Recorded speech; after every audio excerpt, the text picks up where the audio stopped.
राधे राधे। आज हम सॉल्व करेंगे रीट लेवल्स 2 शिफ्ट सेकंड का हिंदी का जो भाषा फेस्ट है उसका सॉल्यूशन। 23 क्वेश्चन है, इनको देखेंगे। पहला क्वेश्चन है पर्याप्त शब्द में उपसर्ग है। पर्याप्त शब्द में कौन सा उपसर्ग है?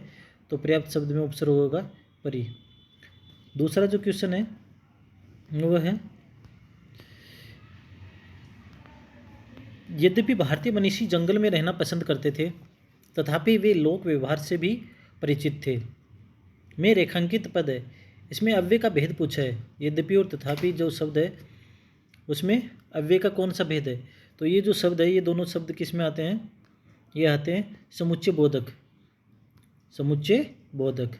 नेक्स्ट है किस विकल्प में इक प्रत्यय का प्रयोग नहीं हुआ है? तो जो इक प्रत्यय का प्रयोग नहीं हुआ है वो है सटीक।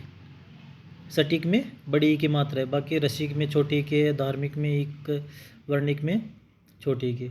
नेक्स्ट है ये है भूमि सस्य श्यामला हो जाती है, वाक्य में प्रयुक्त ये है शब्द है, इसमें यह है शब्द है वो सार्वनामिक विशेषण है।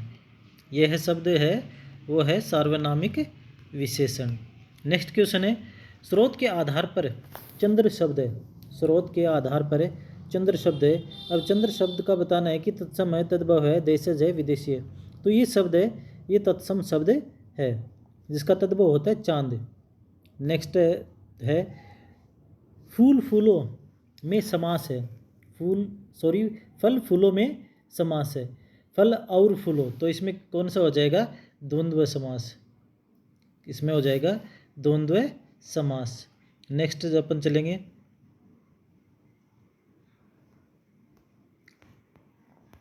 Question number 37। मुक्ति पाने का इच्छुक वाक्यांश के लिए उपयुक्त शब्द है। जो मुक्ति पाना चाहता हो उसके लिए जो वाक्यांश का एक शब्द है वो है मुमुक्षु, जो मुक्ति पाना चाहता हो। नेक्स्ट है कृपा शब्द है। कृपा शब्द संज्ञा है, सर्वनाम है, विशेषण है, अव्यय क्या है? तो ये जो कृपा शब्द है ये भाववाचक संज्ञा। कृपा शब्द भाववाचक संज्ञा है। नेक्स्ट क्वेश्चन है किस विकल्प में सभी शब्द जंगल के पर्यायवाची हैं? तो इसमें अपन ध्यान से देखेंगे तो ये जो पादप है ये भी जंगल का नहीं है। इसमें जो है तरु है, तरु भी पेड़ का है। ग्रह है, ग्रह इसमें डी में भी ग्रह जो है वो जंगल का नहीं है।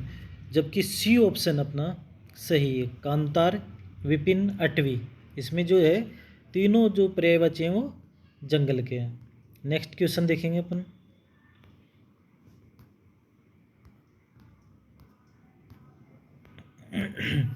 निम्नलिखित में से कौन सा शब्द गद्यांश में पुल्लिंग रूप में प्रयुक्त हुआ है? तो इसमें पुल्लिंग है वो पूंजीपति में होगा। समृद्धि है वो समृद्धि है वो भी स्त्रीलिंग है। सुविधाएं हैं वो भी स्त्रीलिंग है। यात्रा है वो भी स्त्रीलिंग है। तो अपना जो पुल्लिंग हो गया वो पूंजीपति हो।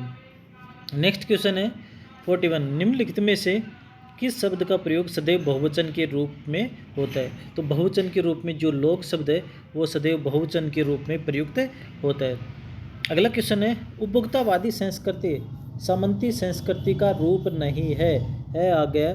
तो ये जो है वर्तमान काल में चला जाएगा और वर्तमान काल में सामान्य वर्तमान काल का उदाहरण है। नेक्स्ट क्वेश्चन है गद्यांश में प्रयुक्त राजस्थानी शब्द सगड़े का अर्थ है। सगड़े का अर्थ है सर्वत्र। सगड़े का अर्थ है सर्वत्र यानी सब। नेक्स्ट जो क्वेश्चन है अपना 45 का प्रमाण शब्द का उपयुक्त अर्थ है। प्रमाण का उपयुक्त अर्थ क्या है? सबूत। प्रमाण का उपयुक्त अर्थ क्या होगा? सबूत। प्रमाण है उसका उपयुक्त अर्थ हो जाएगा सबूत। नेक्स्ट क्वेश्चन अपन देखेंगे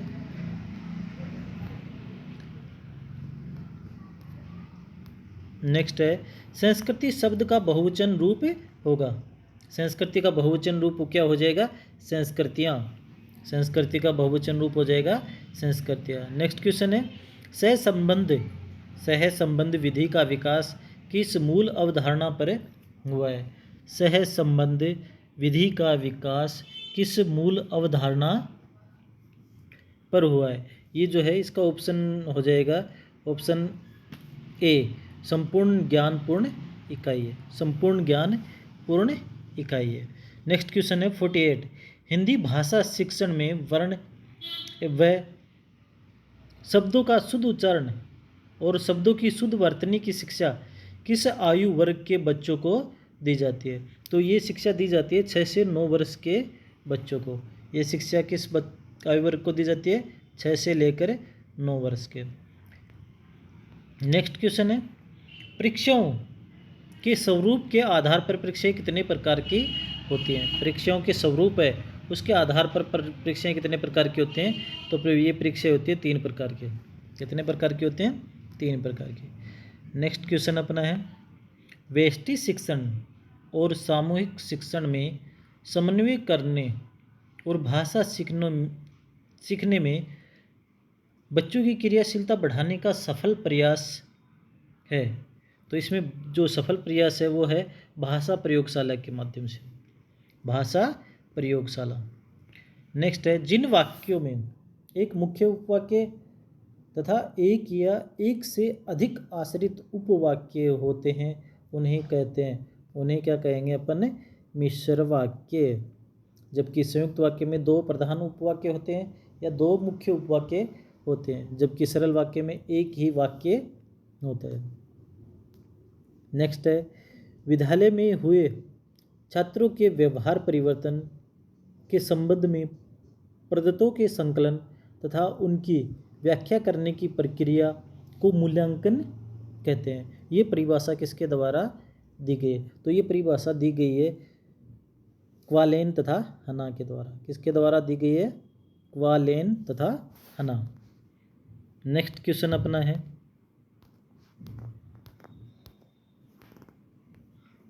हाथ कंगन को आरसी क्या लोकोक्ति का निहितार्थ है? इसमें जो है इसका उत्तर हो जाएगा आंसर बी, प्रत्यक्ष को प्रमाण की आवश्यकता नहीं होती। क्वेश्चन संख्या 54 है, व्याकरण शिक्षण की प्रचलित विधियां कौन सी है? क्वेश्चन संख्या 54 में क्या पूछा है कि व्याकरण शिक्षण की प्रचलित विधियां। तो व्याकरण शिक्षण की जो विधियां हैं वो दोनों हैं, निगमन और आगमन। तो इसका ऑप्शन संख्या डी है, वो सही हो जाएगा। नेक्स्ट क्वेश्चन अपना रहेगा, राजस्थानी शब्द सोगरा का हिंदी रूप है। तो सोगरा किसको कहते हैं? बाजरे की रोटी को। नेक्स्ट क्वेश्चन है, इंद्रियों के प्रयोग के आधार पर सर्वे दृश्य सामग्री को मोटे तौर पर किन भागों में विभक्त किया जा सकता है? तो इसको किन भागों में विभक्त किया जा सकता है? 3 भागों में इसे विभक्त किया जा सकता है, 3 भागों में। नेक्स्ट है अपना, वचनिका अचल दास खिचड़ी रचना के रचयिता, इसके रचयिता है शिवदास गार्डन। नेक्स्ट क्वेश्चन है, परीक्षाओं के वर्गीकरण के प्रमुख आधार कौन से हैं? तो परीक्षाओं के वर्गीकरण के जो प्रमुख आधार हैं वो परीक्षाओं का स्वरूप और प्रश्नों का स्वरूप, अर्थात अपन कह सकते हैं ए और बी दोनों। नेक्स्ट क्वेश्चन है, वास्तविकता का ज्ञान होना अर्थ को प्रकट करने वाला उपयुक्त मुहावरा है। यानी वास्तविकता का ज्ञान होना, इसका तात्पर्य है कि आंखें खुल जाना, यानी वास्तविकता का आभास हो जाना, वास्तविकता का ज्ञान हो जाना। नेक्स्ट क्वेश्चन अपना लास्ट है, बच्चे को सीखने संबंधी कठिनाइयों का पता लगाने की क्रिया को कहते हैं। बच्चे को जो सीखने उससे संबंधित जो कठिनाइयों का पता लगाने की जो क्रिया है उसको क्या कहते हैं? शैक्षणिक निदान। उसको कहा जाता है शैक्षणिक निदान। तो ये था हमारा RIT level 2 shift second. Thank you.